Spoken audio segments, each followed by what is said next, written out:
Now we want to move to another very important element of our society here in the United States, Rania, and that is I don't know if infiltration is even the right word, the marriage between Hollywood and the Pentagon in terms of how our views are being manipulated through that relationship. And we are very, very honored to be joined here for this conversation by Dr. Roger Stahl, who's the University of Georgia, the head of the communications department at the University of Georgia, and also the author of Militainment Inc. and the director of Theaters of War. Dr. Stahl, thanks so much for being with us. Great to be here. Nice to meet you too. Well, it's great to have you here. And I guess maybe I'll just start by asking, how pervasive is the sort of role of the Pentagon in working with Hollywood? I mean, I know we all see the TV shows, we see the movies, you see the military stuff in there. So does that mean every time you see a plane that the Pentagon's involved? I mean, how deep is this issue? Scholars really didn't have a sense of this until about 5 or 6 years ago. I mean, people like myself that have studied this kind of thing for 15 years, 20 years.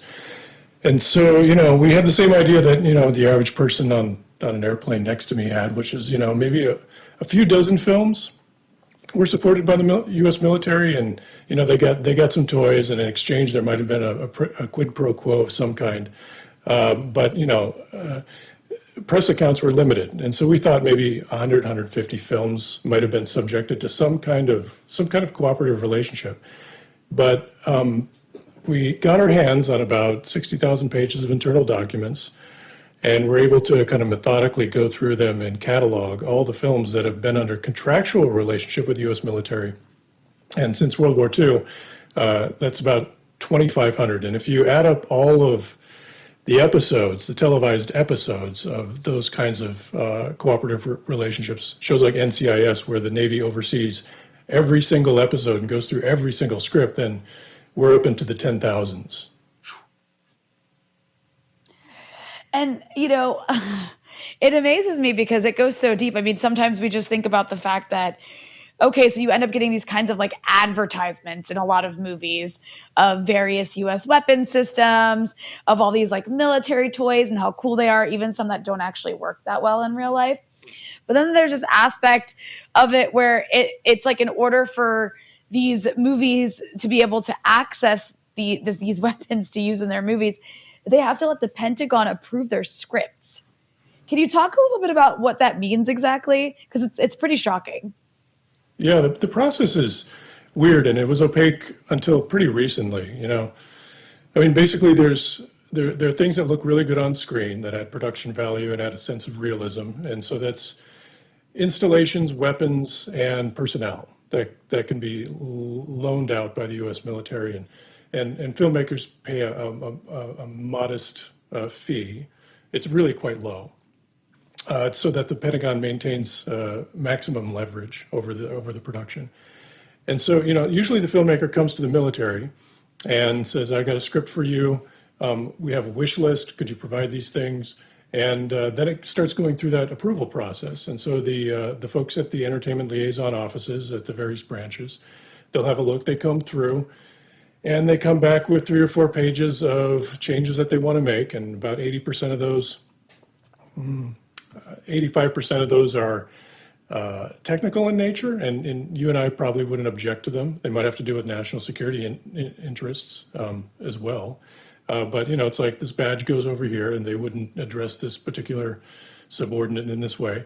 But about 15 to 20%, they're ideological, political. They have direct bearing on public controversies that you and I would care a lot about. And those are the changes that I'm really interested in. And that's why the office exists. I mean, they say they exist to promote accuracy, and that's true to an extent. But they're really there to kind of put the right narratives on screen and the right kinds of images that will sustain the institution and sustain U.S. foreign policy. So if the film or the television show is approved, then the producer gets the stuff. They make the film under contract, and the military gets one final, and this is usually written into the contract, one final screening where they make sure everything that they had agreed to is in there. And that's a rough draft. And then the film is finished. And sometimes after that, if the military really wants to get involved in the publicity of the film, it does. So it sort of rolls out, if you're the Navy, it rolls out the blue carpet and they have an event. It's a public screening or some celebration of the military that goes along with that. So there might even be something after the film is released. You saw a lot of that with Top Gun Maverick, for example. Yeah, no, very good point. I remember Captain Marvel when that came out, the Air Force did a whole, thing around it. And I guess one of the questions I have is, what do we know about the roots of this office? I mean, I'm sure it goes back some time to some degree. Obviously, they've been making military movies for a long time. But I mean, was this sort of a conscious thing that the Pentagon created this in order to shape our views, or something that just sort of developed over the years by halves? It goes all the way back to the birth of film. I mean, the Army participated in Birth of a Nation. This is the first major feature-length film. Wow. Has a really ignominious place in film history because of that. Because on the one hand, it was the first major feature-length film. It's not the silent era, but it also gave rise to the Ku Klux Klan, and the Army was involved in that, in shaping that story. So it goes all the way back to the beginning of film, but the office itself was established formally when the permanent military establishment was formed in the post-war period. So this is 1949, when we get, the Pentagon as a building. It's a permanent military establishment now. It's not just called up for the wars that we need to fight. And a film office comes along with that.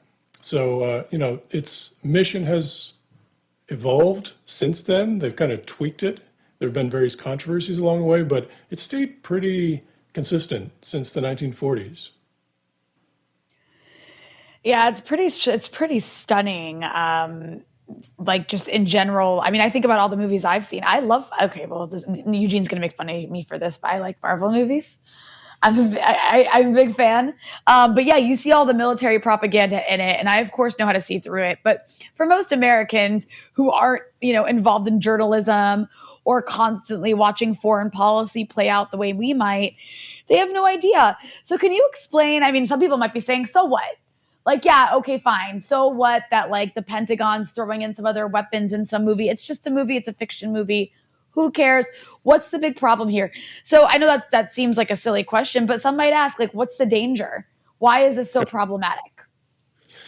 Well, it's a great question. What are the stakes? Like, if you look at this as an institution of public relations, of censorship, of propaganda, then you can immediately start thinking about the ramifications of doing business like this. And you're right. It's not for people like maybe you and I that spend our lives thinking about foreign policy, but the rest of the world and the rest of the United States, those people who vote on, say, a weapons appropriations bill, or the senator that's going to vote for that, those people that have to have their consent before the United States goes off on a military adventure somewhere in the world, those voters are going to be shaped by their media environment. What's the most powerful force in that environment? And the military figured this out very quickly, that it's not presidential speeches, it's not debates on the House floor, it's not policy wonk stuff. It is representations of the military at home and overseas and what they're doing. And if you can create a powerful narrative system that reinforces the idea that U.S. military activity around the world mainly works out for the best, and it's got noble intentions behind it, then you're halfway there to reaching that critical threshold that it takes to authorize a conflict like Iraq or Afghanistan or Syria or what have you.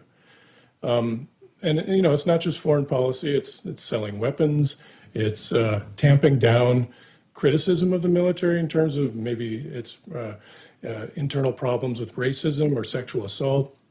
And we can go down the list of the things that the office is really worried about and the kinds of things they'll take out of scripts.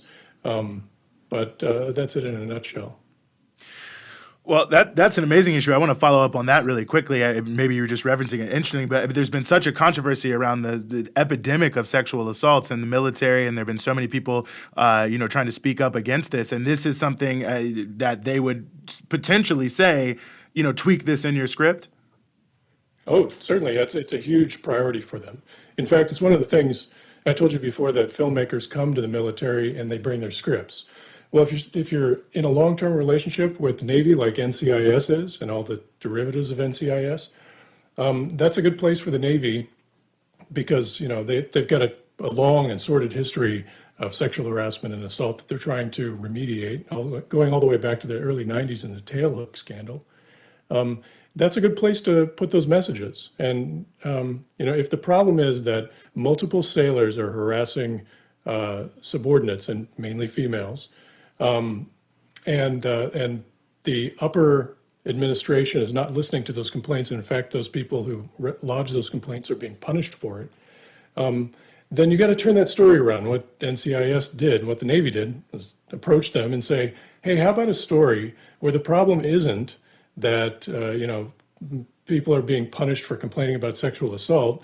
How about the problem is they clam up and they don't want to talk about it?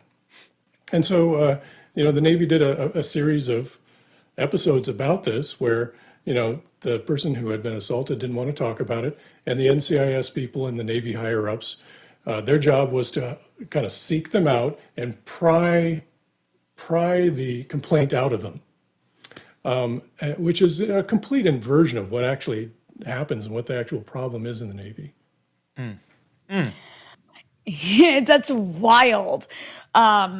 It's just Jesus Christ. I wanted to ask you as well, there's some movies where it's obvious. There's some, but you wouldn't be surprised at least to learn there's some military involvement. And these are sort of like the big blockbusters with the equipment that you see. But then there's some other, I guess, let's say TV shows that I'm surprised, like Extreme Makeover, for example. I'm sort of surprised by just how widespread these relationships are, even on shows that you wouldn't expect them to be.